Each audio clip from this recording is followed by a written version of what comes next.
What's up, squad? It's Cess, your favorite auntie and uncle tendencies. Welcome back to Cess Talk Sports. Shout out to all my loyal fans tuning in again. And if you're new, welcome to Auntie's house. Don't forget to hit that subscribe button, ring that notification bell so you never miss a drop. And I need everyone to like, comment, and share this video so I know you pulled up. Now, today, we have to talk about the boldest team in professional sports because what's happening in Phoenix is bigger than just basketball. It's the dawn of a completely new empire. All right, for 2 decades, when you thought of Phoenix Mercury basketball, you thought of 2 names, Taurasi and Griner. They were the franchise. They were the culture, the end. But that era is over. In one of the gutsiest, most high-risk moves in WNBA history, the front office closed that legendary chapter, looked the league in the eye, and decided to build a monster from scratch. Remember I told y'all, name on the flow, you out the dough.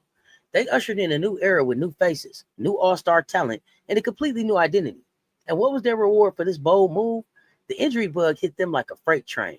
Kahleah Copper started the season on the IR. Satou Sabally and Alyssa Thomas, the blockbuster new pieces of the puzzle, have both missed significant stretches of time. Most teams would have folded, but not this one. As of today, this team is sitting at an impressive 15-7. Good for second place in a stacked Western Conference. They did that with no consistent lineup. And if you need a picture of their resilience, look no further than their last game in San Francisco. They went into Golden State in front of 18,000 fans against a tough veteran Valkyries team. They were missing Copper, Sabally, and Lexi Hill. It was only DeWanna Bonner's second game back. Down the stretch, their vets were missing free throws. Things got shaky. It was ugly for a minute. But they still dug deep and pulled out a 1-point win. That's not just talent. That's championship DNA. So today we're talking about how this new look Mercury team has not only survived the pressure of replacing legends, but has thrived in the face of constant adversity. Leading this new chapter is a core of 4 that is on paper one of the most terrifying front courts ever assembled. First, you had a veteran leader of this new group, Kahleah Copper. After starting the year on the IR, Ka came back looking like she hadn't missed a beat, immediately putting up 16.7 points per game. She's the explosive perimeter scorer who connects the new era to the old, the one constant they can rely on for a bucket. But she's currently out nursing a hamstring injury. Then you have the new heart of the team, Alyssa Thomas. The engine is the perfect name for her. When she's been on the court, she's been a force of nature, a triple-double threat whose motor and playmaking from the forward spot sets the tone for their new brand of tough, aggressive basketball. She's a Swiss Army knife. She is their identity. You add the ultimate matchup nightmare, Satou Sabally, to the mix. Her ability at 6'4" to play like a guard is the key that breaks modern defenses. You can't put a big on her, and you can't put a guard on her either.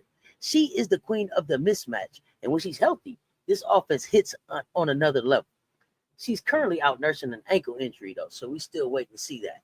And finally, you have the savvy champion, DeWanna Bonner. Her veteran presence has been crucial. In the game she's played, she's looked like she's been with the squad for 5 seasons, not 5 minutes. She provides clutch scoring and the quiet confidence of a player who knows what it takes to win it all. I got to ask, fam, drop it in the comments. Is this the best front court in the WNBA right now? Let me know. So with all these stars in and out the lineup, who held the team together? Who stepped into the void? That brings us to put some respect on my name. And today, I'm shouting out the whole bench mob, led by the rookie, Monique Okoa-Makani, currently in concussion protocol. Most rookies get to develop in the shadows. This young woman was thrown directly into the fire, forced into a starting role, and she hasn't just survived, she's thrived. She's played with a poise beyond her years, defending, hitting timely shots, and playing her role to perfection. But it wasn't just her. It was Sammy Wickham coming in and hitting back-breaking threes to keep the floor space. It was Kalani Brown giving them a true center presence to punish smaller second units. It was the versatility and consistency of Kitty Alexa, Natasha Mack, Catherine Westbell, Kiana Williams, and Lexi Hill. This team's 15-7 record is a testament to their stars, but it was made possible by the incredible, unexpected contributions of the entire squad. The team's success with so many moving parts proves that the system itself is elite. It's time to pull up on the X's and O's, and this system is the embodiment of the new era.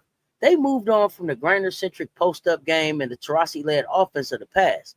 Coach Nate Tibbetts has installed a modern, flexible, positionless type attack. Let's break down the key set. They love to run the offense through Alyssa Thomas at the elbow. When she gets the ball there, the whole court opens up. In option 1, she's got DeWanna Bonner setting a flare screen for Kahleah Copper. If the defense gets caught sleeping for even a second, it's an open 3 for one of the best shooters on the team. Option 2 sees Satou Sabally making a hard cut to the basket. Thomas, one of the best passing forwards in the game, hits her in stride for an easy layup. Option 3, if the defense overplays everything, gives Thompson a chance to face up, use her strength, and get to the rim herself. It's a system built on reads and basketball IQ, not just on running a set play. That's how they manage to keep winning, no matter who's in uniform. Okay, we've talked about the system, but now let's talk about the weapons they're about to add back to it. This is what makes them so scary. When Kahleah Copper is fully healthy, you're not just adding a scorer, you're adding the primary perimeter shot creator. She's the one who can get a bucket when the shot clock is low and the offense breaks down. That takes a massive weight off everyone else. When Satou Sabally returns, the entire offensive geometry changes. You're adding another 6'4" all-star who can handle the ball, shoot the three, and post up smaller defenders. Defenses can't switch, and they can't double anyone without leaving a certified star wide open. It makes them virtually unguardable. And don't sleep on the return of Lexi Hill. She provides that crucial guard depth, a steady hand who can defend her position and knock down open shots. Her return means your primary playmakers can get real rest without the offense falling off a cliff. That's how you survive a long playoff run. So we know what this team looks like when they're at full strength. But let's get specific. How does this roster, with all its length, versatility, and IQ, create problems for other big dogs in the league? Let's call this segment the matchup nightmare. First, you look at the New York Liberty, defending champs. Their entire game is built on elite guard play and spacing the floor for Breanna Stewart. But what happens when you throw a lineup with Sabally, Thomas, and Bonner at them? That's a wall of 6'4" defenders who can switch everything on the perimeter. They can contest those threes that New York lives on. And Alyssa Thomas has the motor and physicality to make life miserable for Stewie for 40 minutes. Phoenix can turn New York's beautiful offense into a tough, ugly grind. And that's a game the Liberty don't want to play. Then you got the Minnesota Lynx. They are a tough, disciplined, and maybe one of the best coached teams in the league. Shoot, they got the win against Phoenix today. They don't beat themselves, but Phoenix doesn't have to beat their system. They can beat their matchups. Who on the Lynx roster can guard Satou Sabally one-on-one without giving up a size or speed advantage? Who handles Alyssa Thomas when she decides to go into bully ball mode? Phoenix's top-end talent can break down even the best defensive schemes. And finally, let's look at the Seattle Storm. A great team, but Phoenix's front court creates a strategic nightmare for them. If Seattle's bigs try to hang in the paint, Sabally and Bonner will pull them out to the three-point line and kill them with jumpers. If they close out hard, Alyssa Thomas has a clear lane to the rim to create for herself or for cutters. Phoenix forces you to pick your poison, and against them, every option is poison. That's what makes this team a true contender. Now let's talk about the road ahead. That loss to Minnesota was a tough one. It dropped them to 15-7 and gave the Lynx the season series, which could be huge for tiebreakers. And yeah, Phoenix was still shorthanded, but a loss is a loss, and it makes the path to that number 1 seed that much harder. So what now? They come back home for a huge game against the Atlanta Dream. This is no longer just another game on the schedule. This is a statement game. This is their chance to get right. If they could get some of their stars back on the court for this one, if we finally get to see a glimpse of this team at full strength, a dominant win against a tough Eastern Conference team sends a message to the entire league. The Minnesota game was a fluke. The real Mercury are here now. Let me keep it a buck with y'all. Let me tell you what I'm really thinking. Everyone wants to talk about chemistry with a new super team. Check this hot take out. Forget that. That's a myth. These are pros. You give them 2 weeks of practice together at full strength before the playoffs, and it's a wrap. The only question that matters for this team is health. That's it.